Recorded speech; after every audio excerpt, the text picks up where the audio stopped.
Analisis isu kontemporer. Halo semuanya, kami dari kelompok 1.1, gelombang 6 angkatan 51, peserta pelatihan dasar CPNS Kementerian Perhubungan tahun 2022. Sedikit membahas tentang isu kontemporer. Isu-isu kontemporer adalah suatu pokok persoalan yang terjadi pada masa sekarang atau menjadi trending topik pada saat ini. Pada tugas kelompok ini, kami mengambil 3 isu atau masalah yang dialami oleh Indonesia saat ini, yaitu yang pertama, pandemi COVID-19, yang kedua, pemindahan ibu kota baru, yang ketiga, penyimpangan ACT atau aksi cepat tanggap. Dari ketiga isu tersebut, kami melakukan teknik tapisan isu AKPK dengan perolehan nilai untuk pandemi COVID-19 sebesar 19 poin, pemindahan ibu kota baru sebesar 12 poin, dan penyimpangan ACT atau aksi cepat tanggap sebesar 9 poin. Dari ketiga isu tersebut, poin yang paling tinggi berdasarkan teknik tapisan isu AKPK adalah pandemi COVID-19.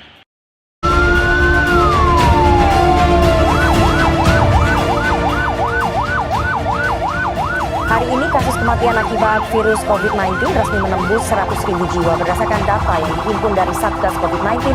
Sejumlah daerah sempat mengalami kenaikan COVID-19 dalam beberapa minggu terakhir, seperti di Maluku Utara, Papua Barat, Sulawesi Barat, Sulawesi, dan berlanjut Gorontalo, ke PPKM Barat, level serta 1 hingga Sulawesi 4. Hal ini justru berbeda dengan angka positif COVID yang menurun dan angka kesembuhan yang terus meningkat.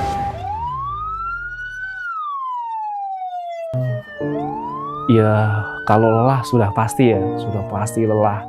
Kenapa? Karena ya tenaga kita banyak terkuras di sini. Atau pengalaman yang membuat cukup sedih atau down adalah ketika salah satu anggota tim kita itu akhirnya gugur gitu ya.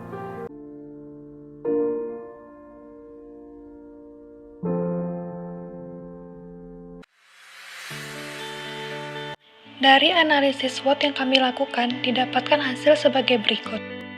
Alternatif pemecahan masalah COVID-19.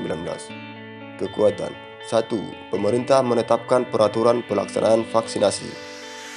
Pengadaan dan pelaksanaan vaksinasi diatur dalam Peraturan Presiden Nomor 99 Tahun 2020 tentang pengadaan vaksin dan pelaksanaan vaksinasi dalam rangka penanggulangan pandemi coronavirus disease 2019 atau COVID-19, yang kemudian diatur dalam Peraturan Menteri Kesehatan Nomor 10 Tahun 2021 tentang pelaksanaan vaksinasi dalam rangka penanggulangan pandemi coronavirus disease 2019. 2. Pemerintah menetapkan pencegahan COVID-19. Langkah-langkah pemerintah dalam mencegah perkembangan COVID-19 yaitu dengan pembatasan sosial, meningkatkan tes, telusur dan treatment serta mempersiapkan rumah sakit dan tenaga kesehatan. Pemerintah juga terus mengkampanyekan protokol kesehatan berupa 5M, memakai masker, mencuci tangan, menjaga jarak, menjauhi kerumunan, dan membatasi mobilitas dan interaksi. 3. Masyarakat menginginkan adanya vaksinasi. Masih banyak usulan masyarakat yang menginginkan vaksin, khususnya vaksin dosis ketiga atau booster. Berdasarkan hasil penelitian perusahaan pasar global atau Global Market Research tentang perilaku masyarakat selama pandemi COVID-19 gelombang ketiga, 80% masyarakat Indonesia menyambut baik dan bersemangat untuk menerima vaksin. Berikut beberapa indikator analisis weakness terkait kasus COVID-19 di Indonesia. Yang pertama adalah masyarakat cenderung abai dengan protokol kesehatan. Banyak dari mereka menganggap bahwa pandemi COVID-19 telah usai, sehingga protokol kesehatan mulai dilupakan. Yang kedua, terbatasnya pelayanan fasilitas fisik terkait sarana dan prasarana penanganan COVID-19. Hal ini mengakibatkan di banyak tempat masih banyak masyarakat yang belum mendapatkan vaksin karena proses pendistribusian yang kurang merata, khususnya di luar Pulau Jawa. Yang ketiga, kurangnya informasi dan koordinasi terkait pemberian vaksin, sehingga mengakibatkan banyak penolakan masyarakat terhadap proses vaksinasi. Banyak yang beranggapan bahwa dengan divaksin akan mengakibatkan suatu dampak yang buruk terhadap kesehatan. Alternatif pemecahan masalah SWOT. Peluang 1. Pandemi tidak hanya sekedar memporak-porandakan seluruh lini, tetapi juga menjadi pembelajaran di mana hal ini dapat mendorong penggunaan teknologi lebih cepat lagi. Pada dasarnya, teknologi merupakan pendorong pertumbuhan ekonomi. Pandemi COVID-19 juga membuat para pekerja menjadi terbiasa bekerja secara bergerak di luar kantor. Sebagian orang tetap akan bekerja sebagai hibrid, bekerja di rumah dan di kantor. Kedua, digitalisasi tidak hanya dinikmati oleh masyarakat, tetapi juga oleh perusahaan. Korporasi yang menerapkan digitalisasi mengalami peningkatan penjualan 21%, lebih tinggi daripada perusahaan konvensional. Bahkan, keuntungan perusahaan melonjak 16%, lebih tinggi dari perusahaan yang tidak menerapkan digitalisasi. Ketiga, Menteri Keuangan Indonesia mengakui peluang muncul dari imbas pandemi COVID-19 terhadap perekonomian. Kini mulai muncul fenomena green recovery, inclusive recovery, dan pembangunan infrastruktur digital.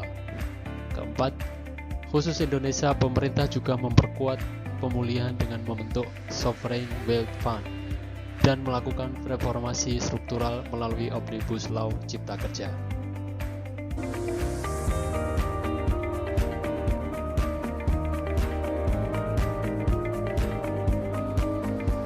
Yang dapat kita lakukan dalam menghindari serangan COVID-19 yakni adalah isolasi mandiri. Syarat isolasi mandiri tersebut adalah tidak bergejala, gejala ringan, dan terpengaruh juga lingkungan rumah.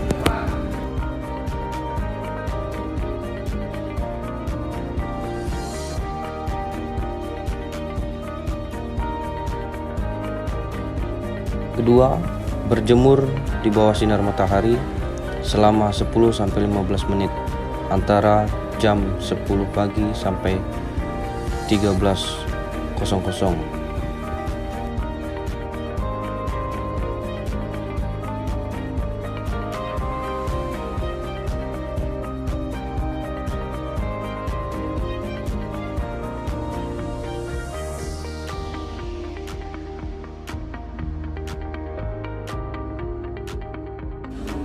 Kemudian alat yang perlu disediakan di rumah. Yang pertama ada termometer, pengukur suhu, oximeter, pengukur saturasi oksigen. Ini adalah protokol isoman. Yang pertama, tetap di rumah. Yang kedua, menerapkan 3M, memakai masker, menjaga jarak, mencuci tangan, kemudian menerapkan etika batuk, dan periksa suhu tubuh pagi dan sore. Lalu periksa saturasi oksigen dan frekuensi nadi, pantau laju napas, dan makan makanan yang bergizi. Untuk selanjutnya yakni panduan kegiatan harian isoman. Yang pertama, buka jendela kamar untuk cahaya matahari agar masuk dan sirkulasi udara menjadi lancar. Kemudian rutin mencuci tangan dengan air mengalir dan sabun atau hand sanitizer. Melakukan olahraga rutin 3-5 kali seminggu. Makan makanan bergizi seimbang 3 kali sehari secara terpisah dengan keluarga. Bersihkan kamar setiap hari dan gunakan APD, minimal masker. Cuci alat makan sendiri setelah selesai digunakan. Tidur di kamar pribadi yang terpisah dengan anggota keluarga lain. Kemudian untuk lama perawatan isolasi mandiri, yang pertama 10 hari isolasi sejak terkonfirmasi positif COVID-19. Lama perawatan untuk gejala ringan, yakni 10 hari isolasi sejak timbul gejala dan minimal 3 hari setelah bebas gejala. Sampai saat ini, belum ada jalan keluar untuk memusnahkan virus COVID-19. Namun, virus tersebut dapat dikurangi dengan beberapa contoh aksi nyata yang kami lakukan. Seperti, selalu mematuhi protokol kesehatan dengan cara selalu menggunakan masker, mencuci tangan dengan air mengalir, dan selalu menggunakan hand sanitizer. Sekian paparan isu-isu kontemporer dari kelompok 1.1, gelombang 6 angkatan 51, peserta pelatihan dasar CPNS Kementerian Perhubungan tahun 2022. Terima kasih dan semoga bermanfaat.